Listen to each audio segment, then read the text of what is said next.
But what we realized was it was not very friendly on the pocket for a Gen Z, because a Gen Z today has access to multiple options and they always talk about sustainability, but they don't practice it.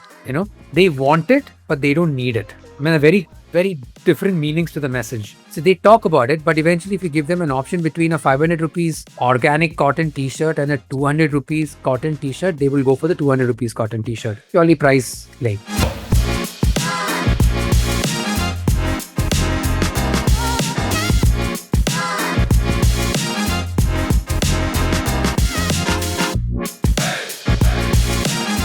Today we have with us Praveen, who is the co-founder of NoMore, a zero-waste brand that turns discarded materials into one-of-a-kind bags. So, Praveen, welcome to the show.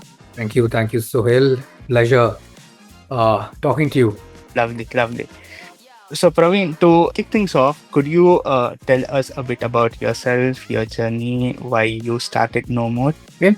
So I primarily hail from Kerala, and Delhi has been like some 16, 17 years now since I've been in Delhi. But followed a typical trajectory from a corporate perspective, graduation, post-graduation. I did my management and then got into telecom, actually. I was in telecom for a while as a product manager, management trainee product manager.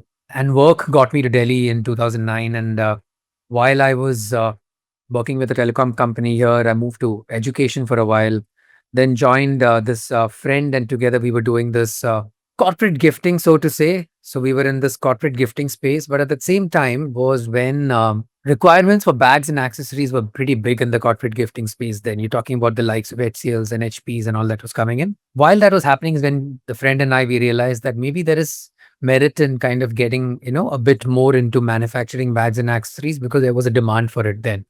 Most of our inquiries at that time was, can you make 1,000 bags, 500 bags and stuff, along with corporate gifting work. So set up a small unit then, and slowly and steadily that became the primary bread and butter for the company.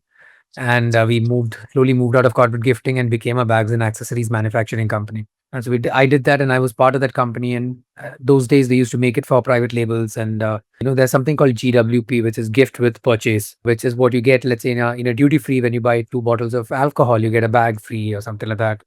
Or during sale seasons in fashion outlets, like let's say you walk into, maybe just using an example, walk into, let's say, a Levi's, and then you buy for, let's say, 10,000 rupees, you get a duffel bag free.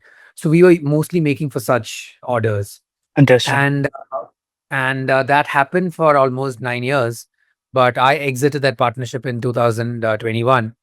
And while I was kind of part of a company in between, what I realized, Sohail, was in my association in the past as a manufacturer, I realized there was so much of waste being generated by factories in the country. I mean, I was privy to the waste that my particular facility then was generating. And what happens as a factory owner is, most of the factory owners, what happens is, you always tend to order more than what your requirement is.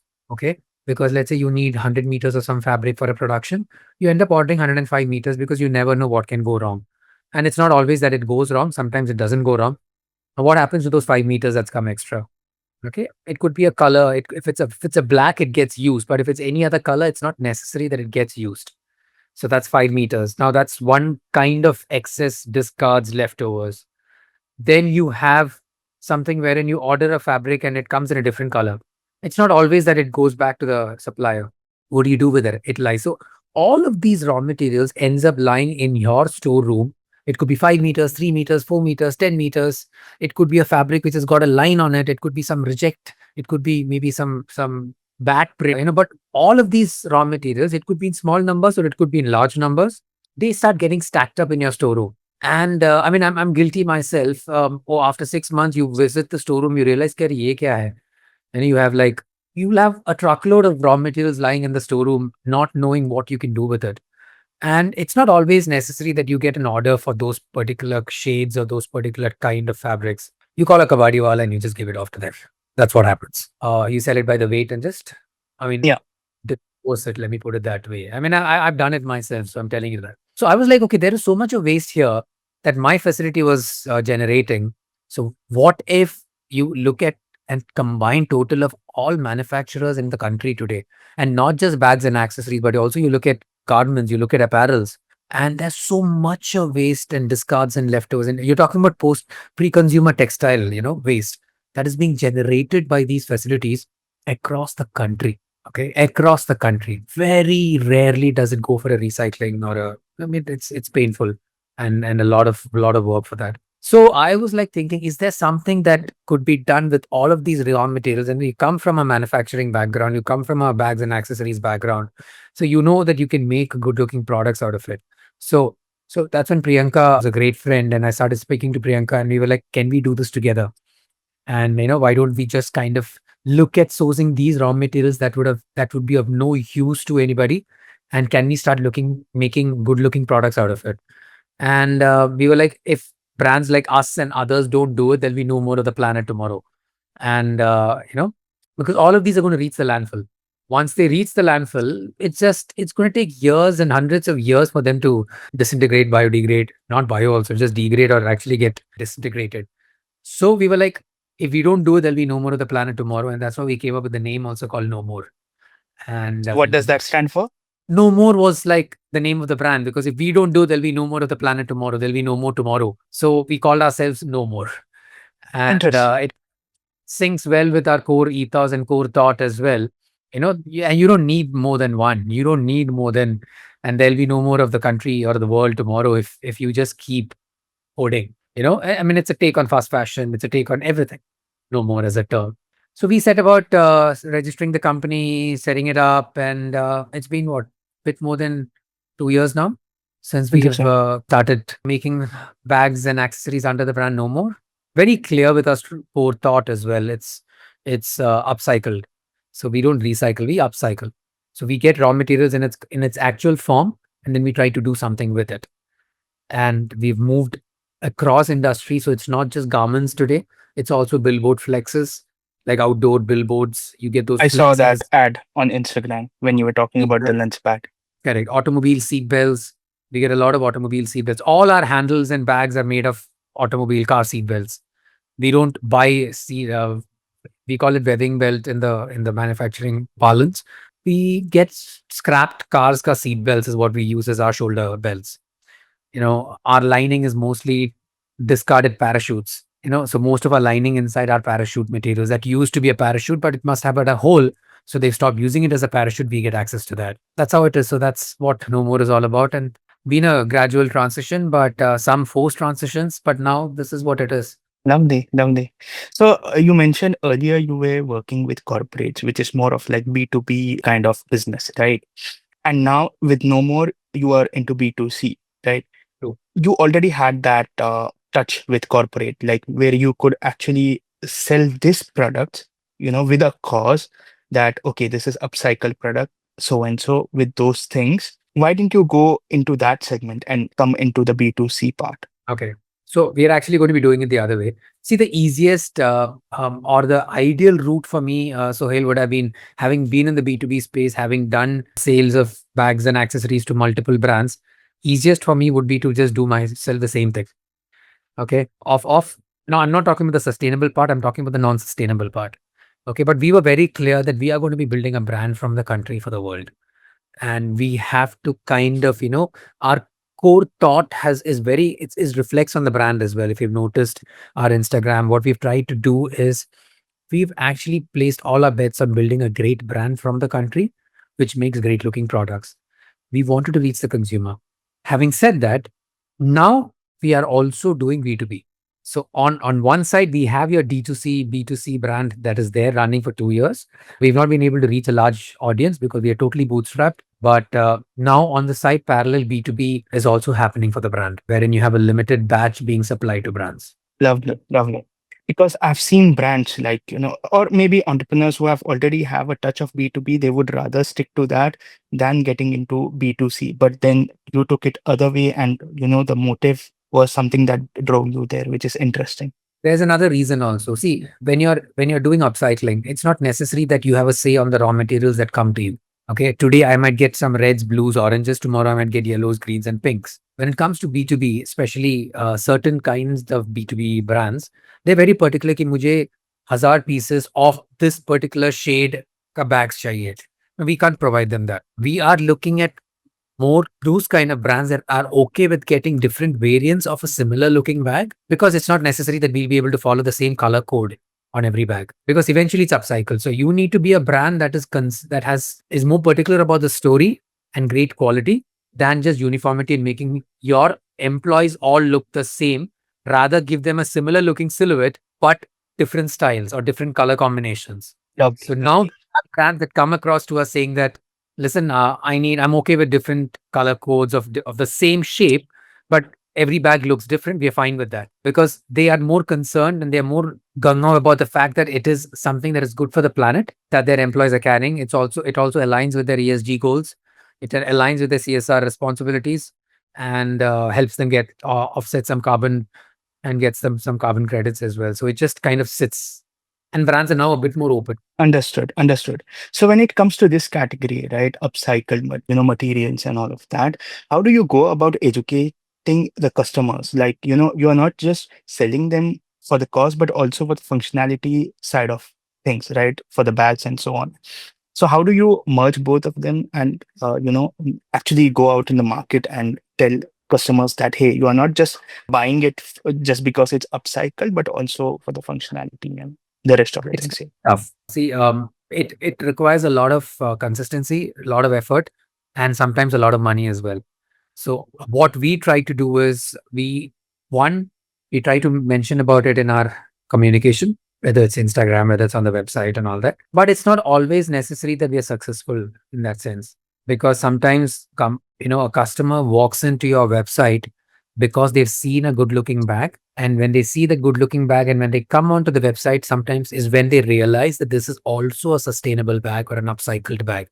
So this upcycled bag part, if they get to know later, it just becomes a sure shot conversion. Okay, we are trying our level best to ensure that we communicate in our various modes of communication that this is upcycled, this is one of one, all that. But sometimes you get lost in the noise because you see no more once, while you might see fast fashion brands 10,000 times. So for you to be that in that one or two times that you get to be there in the feed of your customer, it becomes difficult for you to be able to convince them. And in that, let's say 2 seconds of messaging, it's not necessary that you're always able to get your thought forward because of the monies that we are spending also. Because as I said, we are bootstrapped. Currently, there's only so much that our marketing spends can do.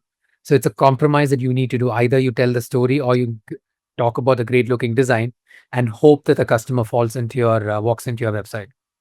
But every touch point after that gives the communication. Like our packaging is all made from billboard flexes. It goes with so our packaging, that we don't use a plastic packaging that you get in the market. Our packaging itself is a bag. So your no Mm, more bag goes to that, and that is actually sent across as a courier to the customer. So there you see, and that's got a messaging on it that talks about the fact that you've done good shopping. Every bag goes with a card. And of course, as and when I get an opportunity, Priyanka gets an opportunity, we talk about it. Our Instagram feed talks about us being upcycled. Website has different parts. Every product has an upcycle score. If you go to our website, you will notice every single product on the website has an upcycle score, which talks about how much of that bag has been upcycled and how much has been freshly sourced. And we're very honest and very true and very transparent here. Zip is freshly bought. We don't use upcycled zip because that's the most commonly used part of a bag. So zips are freshly sourced. And the plastic buckles that we use, accessories like a dog hook or a D or something like that, they are freshly bought because you don't have access to you can't use a broken zip. You can use a broken fabric, but you can't use a broken zip.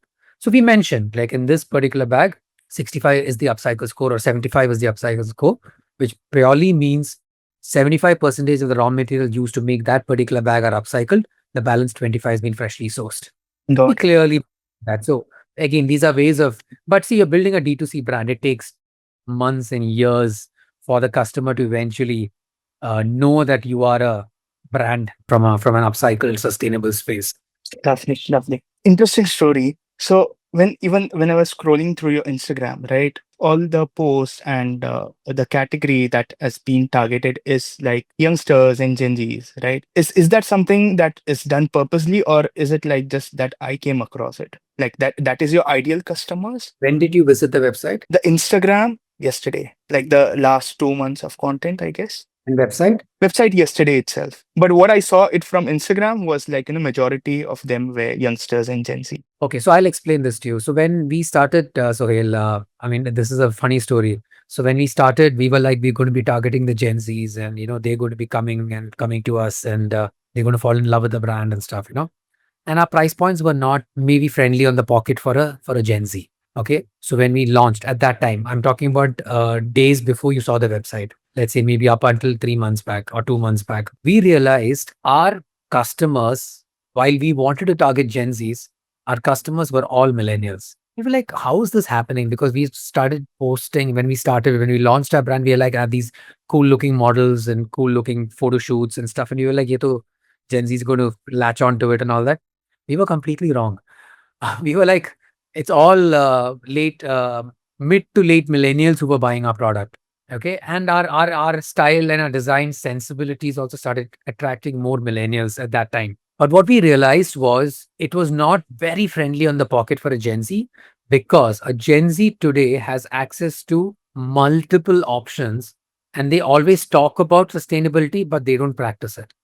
They want it, but they don't need it. I mean, a very, very it's different meanings to the message. So they talk about it, but eventually, if you give them an option between a 500 rupees organic cotton t-shirt and a 200 rupees cotton t-shirt, they will go for the 200 rupees cotton t-shirt. Purely price play. So what we realized was, and because that's why I asked you when you visited the website, over the last 1.5 months, we've been diligently working on figuring out products and accessories that can actually appeal to a Gen Z at a price point they would be comfortable with. And that's why in the last 1.5 months, we've actually done a pivot of our design. And what you see on the website today are all very colorful, very neon workwear, denim. All of that is because we are now, and the price points have also come down because our production efficiencies have improved over the past many months, years. Now, we have now started talking to the Gen Zs as well, saying that, listen, you used to want but never needed. Now you can want and need at the same time, because here's a good looking product at a price that is not very, that you can afford to. I mean, they're the same Gen Zs who are spending $4,500 on a t-shirt, which Got may it. not be sustainable, but it is trending, or it's like part of some cult brand. So you can afford to spend 2,000 rupees on a bag that looks good and is upcycled, and you're doing some good for the planet. Lovely. In that case, like, would you like if there's a category that is serving the millennials, would you stick on to that and then add a new category, or would you pivot from there to coming back to like, no, I want to serve to Gen Zs? How does that work? No, I'll have both running at the same time. Good. Okay. Oh, see, I have my own workshop. So when we make products, you have to just decide, okay, right now the focus is on this collection. We have a part of our workshop also working on the collection that has done well for us in the past. So you'll have both. So you want your Gen Zs and millennials. And today, see, while Gen Z, millennials are terms, I mean, I'm a millennial. I mean, I might sometimes dress up like a Gen Z, may not be as Gen Z as possible, but still there are some styles that you might take from them, which you might see in a millennial's wardrobe as well. So we expect and we hope that there could be a kind of a mix of both of them coexisting, and we are able to provide with products that kind of appeals to both. It's like, if I were to give you an example, it's like Nike having all kinds of shoes, right? They have your Air Force Ones and Jordans and all for a particular type of audience. They have your running sneakers and all for another type of audience. They have your regular comfortable sneakers for again another set of audience. So you'll see a Nike being worn by a 13-year-old, by a 40-year-old, by a 70-year-old, by even a 90-year-old grandfather who wears it while going for a walk. Hopefully, I mean, great example to use, but hopefully we're also able to get there. Interesting. Okay, when it comes to like having different SKUs or collections, you already have backpacks, you have other kind of products over there itself in that category, right? For men, women, and so on. But recent post of yours that I saw was that you introduced a new lunch bag as well, right? How do you come up with a new category or a new, collection in that case? Do you take like feedback from your customers, or do you see, look, there's a demand for this particular product, let us launch a new product in this category? Or is it just like, hey, we have some raw material ready out there, why don't we use that and turn it into a lunch bag? How does that happen? And even once you launch that, how do you go about validating it? Like, okay, we launched this is kind of working, or maybe we can dive deeper into this and, turn three more lunch bags into three different colors, right? How does that whole process happen? So, from a design launch, what we do is we actually, Lunchbag is also a pretty old collection of ours. It's been a while since we launched it. So what happens, Sohail, is we have our hero products. Okay, like the Pocket Cluster collection is one of our hero products. So multiple categories under Pocket Cluster, whether it's a shoulder bag, whether it's a tote bag, whether it's a hobo, they've been doing well for us. Okay, now when we had sudden access to Flex, okay, we got a lot of Flex from one of the events, and we literally didn't kind of, we didn't want. Of course, we won't trash it. So and Flex as a material is something that cannot be used on a bigger bag because it's not necessary that it will withhold it can start cracking, when it is used in a very complicated bag. So the best way to use Flex was in a bag which was simple. And we started getting feedback from friends and family that, everybody carries a very boring lunch bag. Okay. If you see, they must be carrying a, like, especially if I talk about the women, you might see them having a Louis Vuitton or forget Louis Vuitton. Let's look at like a Michael Kors or some that kind of a bag on their shoulder, and they'll be carrying a like a regular Signora wear, Tupperware, or whatever kind of a lunch bag. It kind of kills the look. So we were like, is there a way that we can start making lunch bags look cooler? And I remember talking to a friend of mine who runs a burger chain in the country today, and he was telling me like, Praveen, I want to launch a lunch bag that looks cool. In a random conversation, it happened when I was talking to him. And that's when I realized that there are people who want to kind of start flaunting their lunch bags as well. And makes sense because we can use Flex in that because there's very minimal complications in a lunch bag. But can you make it look cool? Yes. So lunch bag was launched like that. Okay. But otherwise, we mostly stick to our hero products that has done well for us, which is the multiple pocket play that we use. For the new collection using workwear and denims, we've actually spoken to a few people to understand what kind of styles they want. Like, do they want a crossbody? Do they want a shoulder and all of that? So we kind of understood it's crossbody that mostly. See, we can't. Sohail, I'm not here to compete with a recognized brand that is already making a full-on functional bag. Okay, like I'm not here to compete with a Samsonite. Okay, because today, if you are looking for a proper laptop bag with this feature, that feature, I can't make that using upcycled products. I need to go and source raw materials to be able to make that bag. So if you want a Samsung, you will still go for a Samsung. I am here as your everyday fashion lifestyle bag. Now, you may not use a Samsonite as your fashion lifestyle bag. You may use it as your go-to bag to office, go-to bag to travel. But is that going to be a bag that you would carry when you're going for a movie or when you're going for a coffee or maybe you're going to a club? No. So we want to be that bag. We want to be that bag, which is like your white t-shirt, blue denim staple that is there in everybody's wardrobe.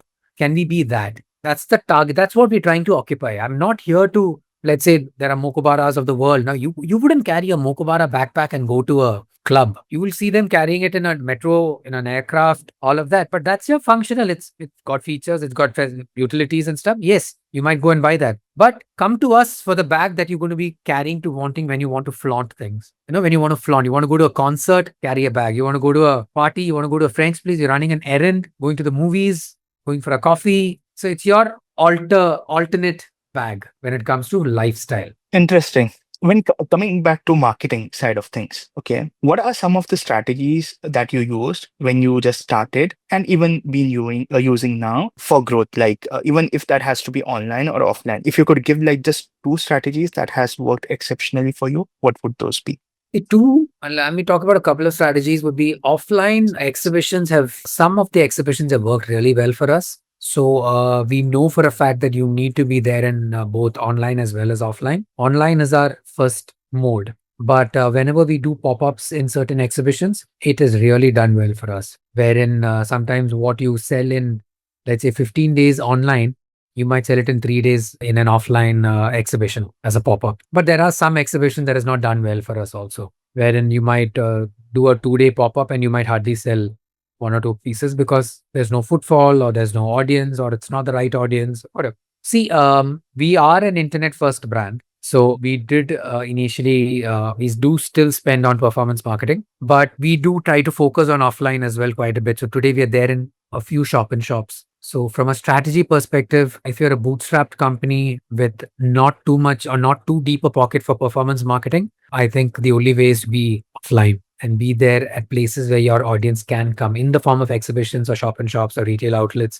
Of course, you can't have your own retail outlet from day one, but at least be there and be part of venues and pop-ups and events. And if you can get hold of a celebrity, you're sorted because they'll Explain do that the more.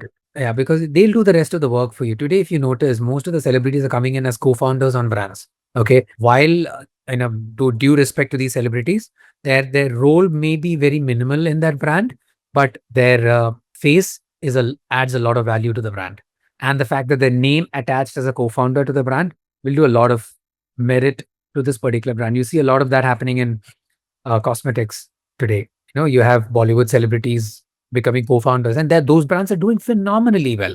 No, and I'm sure the role celebrities also would be having a product play in it. But irrespective of that, there's a lot of so if you can get a celebrity to kind of like your product and wear it, you catch them, or the paparazzis catch them wearing your product or carrying your product. Nothing like it. But performance marketing to be is a bottomless pit. You need a lot of money to be able to do justice to make meta advertising do justice to your spends.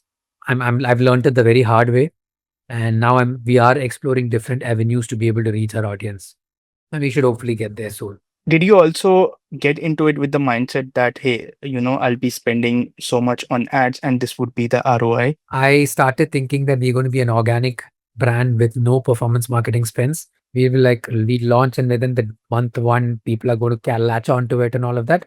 That's how I started. I was completely proven wrong. And I realized that I think within the first sixth month, we realized that ki bina performance marketing things are not going to work. For the first 6 months, we didn't do marketing much. We just did some boosting of Instagram posts. It's only not even the first 6 months, I think first 8 months. And it's only from the ninth or 10th month that we started spending on performance marketing. And we realize it is there, but we know there are many brands who does well without performance marketing also. So it's all about how do we get to your audience and what's the most economical way of reaching your audience.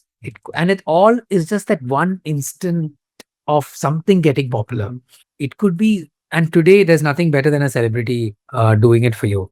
For example, if I see, if let's say a Ranveer Singh is spotted carrying a NoMore, or let's say Ahan Pandey, if he's spotted carrying it around, it just kinds of adds a lot of value to your brand and it helps give that brand that push. Did you consider approaching celebrities or have you done any celebrity endorsement? We have not, I mean, endorsement, yes. A couple of celebrities have been kind enough to flaunt your bag, and they've actually done a lot of help in the form of talking about it and stuff. Shweta Tripathi carries a bag, and I wouldn't name the others, but there are a few who have, and they posted on their story and helped us kind of give the brand a bit of a push.